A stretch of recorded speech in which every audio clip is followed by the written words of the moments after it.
this one. We're going to put it underneath the knee. You're going to grip it with that leg so that you're now suspended. How cool is this? So I'm doing this in way that's, waist chest there. So I'm now suspended. Now my right leg's going to go to the side and it's going to kick to the back. And I'm going to use my arms in a similar pattern, except my arms go forwards and my leg goes to the back. Now this leg stays just up in front and perfectly still. It's not doing anything. It's my right leg that's really busy. So this is what it looks like.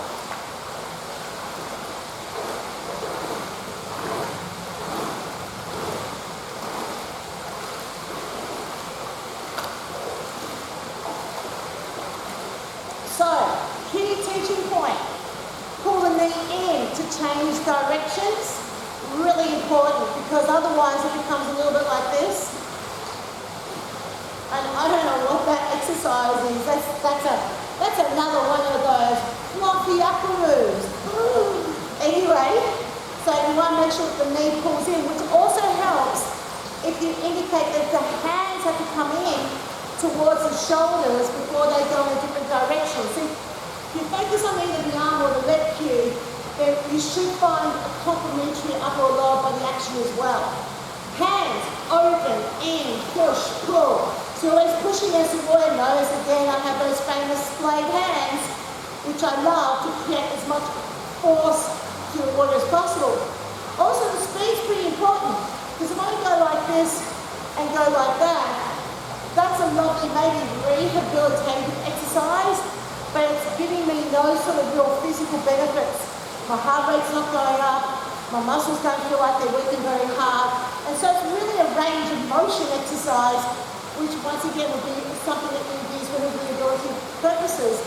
You've got to move at tempo, you've got to move quickly for you to really feel that abdominal engagement to help with creating a force to kick that fast and pull the knees in that quickly, and with the upper body. So one of those exercises, there's a cool variation if you want to do something that's suspended. I find that my clients, they're a bit nervous about having their feet off the bottom of the pool, don't mind doing this because they can always put that foot down if they're not sure. So it's an interesting thing to experiment with, perhaps with some of your clients that are a little bit nervous. They know that you can always put that foot back down the bottom of the pool. So, of course, you do it on one side, then you do it on the other side, like this. You might have something in between that helps you change sides. Cool exercise, really like this a lot. Do it with lots of my faster tracks because you can move pretty quickly with it. And that's this week's aqua tip. Okay, demonstrating a dumbbell underneath the knee with the kicking action is quite a challenge. Firstly, you need something. You can't do this standing here and then somehow levitate yourself off the ground. So let's take the chair option first. Either one's not going to be the best, but you're going to do the very best you can with some other communication strategies. So, say put the dumbbell underneath, I'll say my left leg to begin with. You're going to kick your leg to the side and then kick your leg to the back, right? So obviously I'm holding the dumbbell here. Or you can say, put the dumbbell underneath your knee, push it down to the side. Now with your right leg, you're going to kick the leg to the side, to the back, to the side, to the back. So that's another way of doing it. You can also use the frame.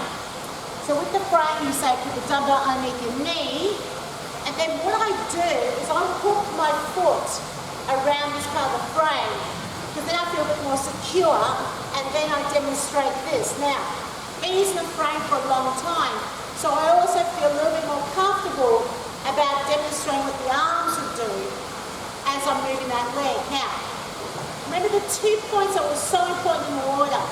You've got to indicate that the knee comes into the chest. You've got to pull the knee into the chest, and you've got to bring the hands right back into the body to make sure that that leg comes up too, right? Palms go out, palms go in. Palms go out, palms come in. So push, pull, push, pull. Now, you work out your exercises in the water first, so you know that it's appropriate for the tempo of the music that you've chosen to do that exercise with. So, to be honest with you, I'm one of those instructors that actually plans a class to fit in with the music. So that exercise actually goes with a specific track.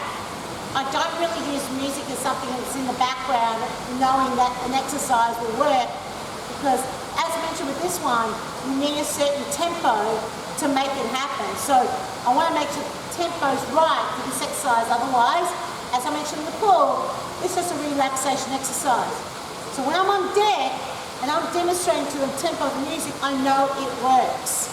That's why I'm that specific about it. Well, it's just me, right? You might be the same, or you might not be. Who knows, right? So choose your music appropriately for this, otherwise they will not feel a thing. It's a very easy exercise.